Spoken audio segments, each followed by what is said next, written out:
Hey guys, Kaiju here, and today I'm going to be doing another review, and that review is on not a Bandai figure, but instead the Neca 1989 Godzilla, or the Bio Godzilla, or the Godzilla vs. Biollante Godzilla, whatever you want to call it. Now let me of course address the elephant in the room, the new base, or whatever you want to call it, a background or whatever. Yep, I painted it, and this is going to come in use for something I'm actually going to do later, but I thought it would be cool to do a review with it. Tell me down in the comment section below if you guys like it. Moving on, let's get into the figure. Of course, going into detail, this Godzilla is probably one of the best detailed Godzillas I've shown. One of the only Godzillas I've shown. Definitely very nicely detailed, mainly because it's Neca, of course. Up on the head, it has a lot of nice detail. The chest, you can actually see quite a lot of the nice scales the Godzilla has. It's very, very nicely made. So yeah, detail overall is incredibly good, and I definitely recommend it for the detail. Paint is also very, very good as well. And I definitely recommend that as well for this figure. The paint is very, very good. Now, before I get into articulation, there is actually something else I'd like to show off. He actually comes with an accessory, which is this beam piece. But when you plug that in, you know, Godzilla can be firing his atomic breath at whatever you want him to fire at. And when we get into sizing, I might show that off as well, him firing it at another opponent. But taking that out of his mouth, let's get into articulation. And since this is a Neca figure, he does have quite a lot. His neck can rotate, his head can rotate, as well as his mouth. It can open and close, so if you want him just like that, you can have him like that. Or if you want his mouth open like that, you can have it open. Down to his arms, he has one at the base, but it's very, very tight. So, you know, be warned. There's also a joint here at his elbow. It's also very tight, so be warned there too. And then there's one at his wrist and at his fingers. So you can have his hand open or closed. Other arm is just the same.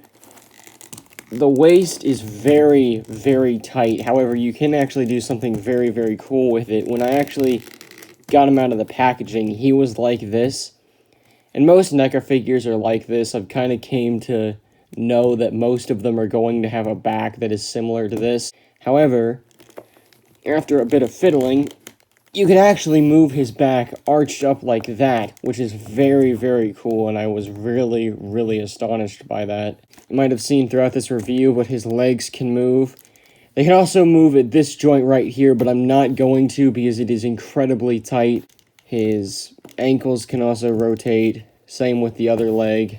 Let me put him back down. And then at his tail, he has a joint right here, a joint right here, a joint right here, a joint right here, a joint right here, a joint right here, a joint right here, and finally a joint right up here at the tail.